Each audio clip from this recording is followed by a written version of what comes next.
ॐ भूर्भुवः स्वः तत्सवितुर्वरेण्यं भर्गो देवस्य धीमहि धियो यो नः प्रचोदयात् ॐ शान्ति शान्ति शान्तिः. Namaskar, my dear friends.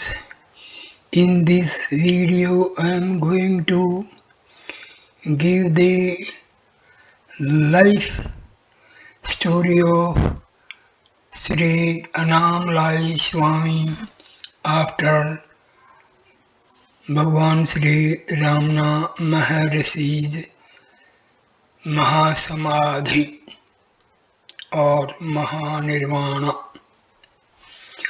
After the Mahanirwana of Bhagwan, Shri Annamalai Swami continued his sadhana exactly as instructed by Bhagwan for many years, staying in the same place that Bhagwan had asked him to. This sadhana culminated in his attaining self-realization. Sundaram Swami, caretaker of Sri Annamalai Swami for 21 years, recollects life during those days, realizing the self. After Bhagwan left his body, Sri Annamalai Swami underwent intense sadhana, following the method of self-enquiry as instructed by Bhagwan in his own words. When I moved to Palakothu, I found it far easier to practice Bhagwan's teachings. After a few months of meditation in Palakothu, my mind became relatively quiet and still. A wonderful coolness pervaded my body. In the course of time, after many years of practice, both of these conditions became permanent. Many years later, he responded to a question by a devotee regarding his experience. Devotee asked the question, I want to ask Swamiji about his own experience. Was his own experience a single event, an explosion of knowledge, or did it happen more gradually in a more subtle way? Sri Annamalai, Sri Annamalai Swami replies, it was my experience that through continuous sadhana I gradually relapsed into the self. It was a gradual process. For 50 years, Sri Annamalai Swami stayed in the same house that was built by the grace of Bhagwan. For most of those years, he was unknown to the world, except for a few devotees from nearby areas who would come to visit him once in a while. He spent the years immersed in the bliss of the self. Sundaram Swami remembers those days. From young I was inclined towards meeting sadhus and taking care of their needs. I also enjoyed traveling to temples and other holy places. The third to find the thirst to find a guru for spiritual evolution was strong from my younger days. In the year 1974, during my travels, I came across a publication series called Arunachala Mahimamai. It talked about the lives of Bhagwan Ramana Maharshi, Sri Sesavadra Swami, and Annamalai Swami, among others. The article mentioned that Sri Annamalai Swami, an Atma Jnani, was living by himself in Tiruvannamalai. I knew how rare it is to get a darshan of a living Jnani. Immediately I felt a strong urge to go and meet him. I was 23 at the time, a bachelor working for the state government of Tamil Nadu in Salem. Very soon I left for Tiruvannamalai with a friend and had my first darshan of Shri Annamalai Swami. He was 69 years at the time and living all by himself. Swami spoke to us for 3 hours about various spiritual matters. That day I felt strongly that my future life was destined to be spent with this Swami, serving him. He told us to come and visit him frequently, which I did almost monthly. Each visit brought me closer to the Swami.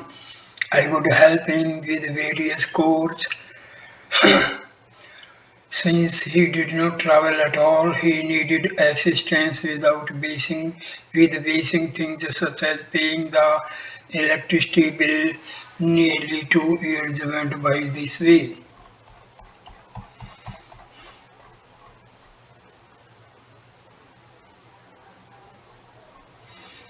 Sundaram Swami, far left,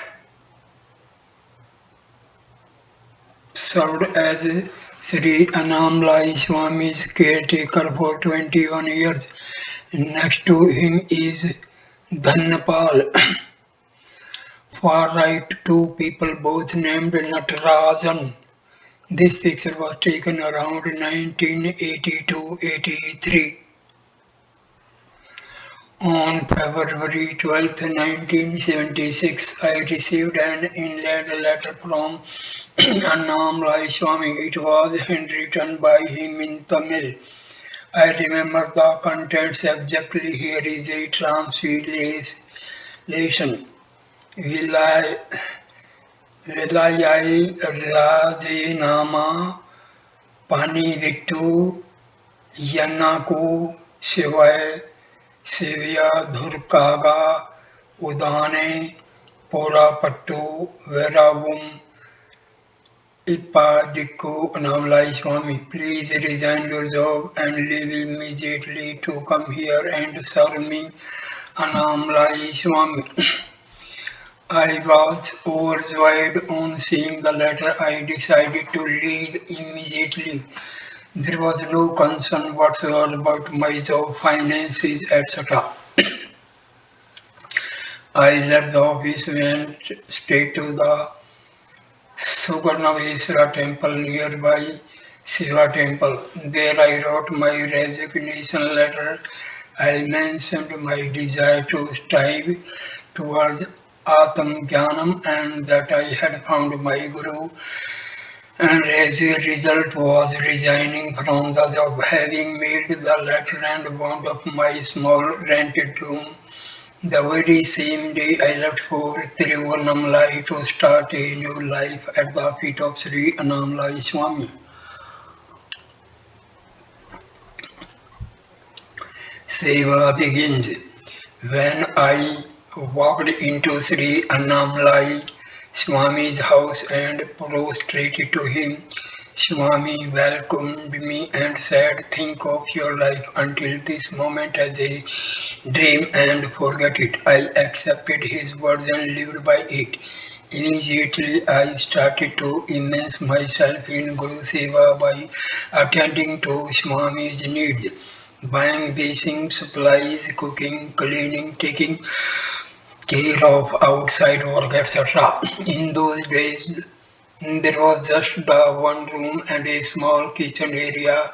Devotees from nearby villages used to come once in a month or so and spend a few days with Swami. They would bring groceries and other essentials for the house.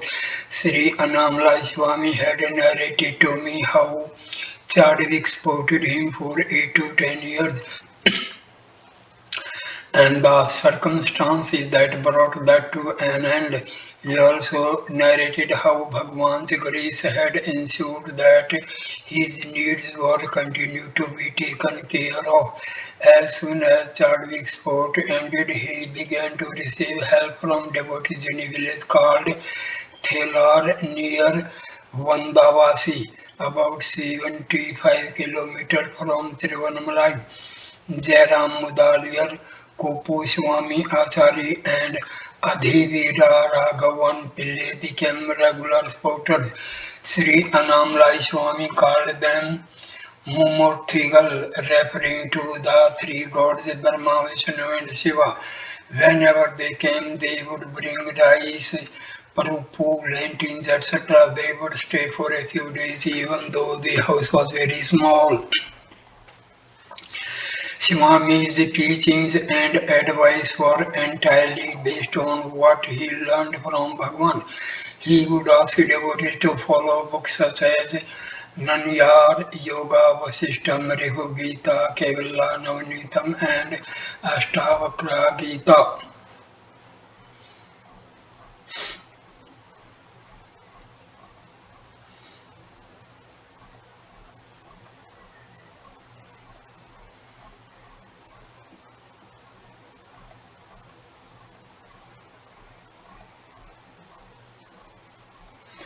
Regular satsang begin. In 1978, Sri Annamalai Swami suggested that it would be good if we built a room for me to stay and had it built for me. As contributions began to trickle in, we built a small kitchen. In 1982 onwards, a few Western devotees came to know about Sri Annamalai Swami and began to visit him. I remember Meera from Japan, David Godwin from England, Parmar from Canada, and a few more. Sri Annamalai Swami decided to help them daily from 3:30 to 5 p.m. He would conduct a satsang to help them. I became the translator for Swami. Whenever he spoke to them, he would primarily give them Bhagwan's Upadesam teachings. He would say, the only thing blocking you from realizing the self is the idea that you are the body. Your identification with it. In deep sleep, this identification is totally gone, and yet you did not disappear. This is your Savrupam, true nature. As soon as you wake up, you take on the identity that I am this body and mind. So drop this identity and sit quietly now for 45 minutes without this identification. Then if there are any doubts in this practice, ask me. Anything else, don't ask me. Go ask someone else. Then he would bless them and give them tea. With the increase in Western devotees, more funds were available. In addition to Swami's living room and small kitchen, we constructed a satsang hall, a small room where Swami could have his meals, and then an even smaller storeroom. In that storeroom, Swami had a row of posts in which we stored rice, lentils, and the staples needed for cooking. Wonderful photos of those days. Wonderful photos. Wow, very good. Wonderful photos.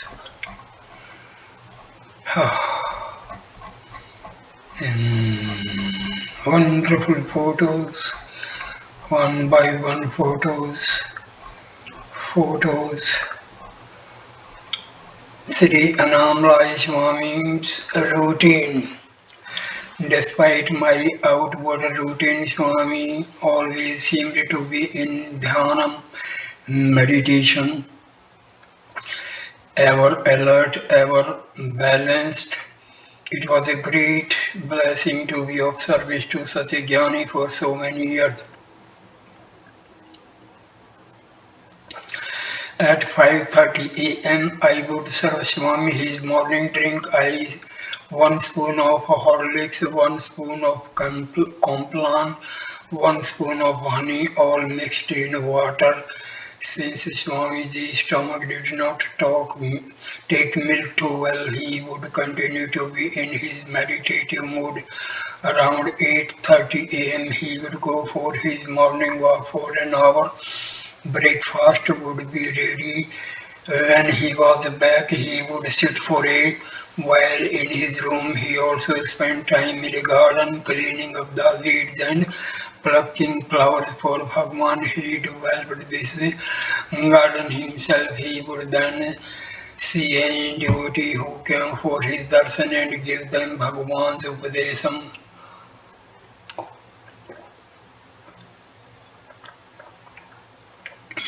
Around 3:30 he would conduct satsang. Around 6 p.m. he would go for his evening walk. After coming back he would sit or walk around, always in that dhyanam mood.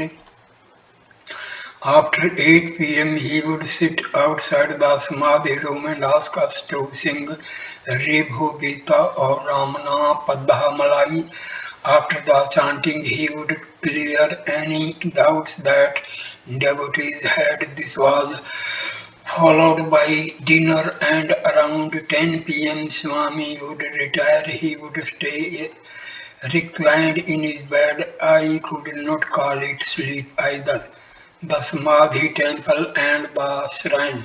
In the year 1985, Shri Annamalai Swami had his Samadhi temple built next to his house. He then installed a Shivalingam and worship was performed daily.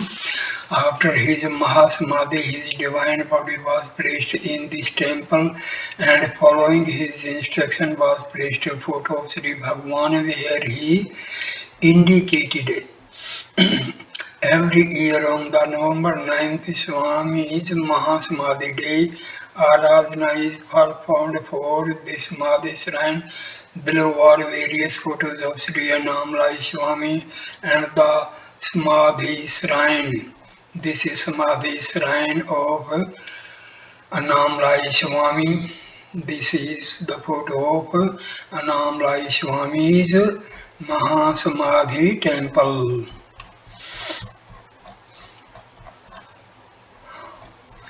Wonderful photos. The last few years, the year 1993 to 95 saw an increase in visitors to meet Sri Annamalai Swami, especially Gyanis from India and abroad. Two of Osho's disciples who were enlightened beings, Sri Samadarshi and Sri Purnanand, came for darshan. The Guru of Shantimlai Trust came as well. A German Gyani, Hugo Meyer, came with his wife for darshan. Another Western devotee, Gyani Mario Manthis, came to see him and got his blessing. I remember all this vividly, especially since I had to translate the conversation from Tamil to English and vice versa. One morning in 1994, around 9 a.m., Visri Swami Sri Yogi Ram Surat Kumar came with his devotees. Sri Annamalai Swami had gone for his morning walk. After he returned, he spent some time with them. Wonderful photo. Wonderful photo. Wonderful photos. Annamalai Swami.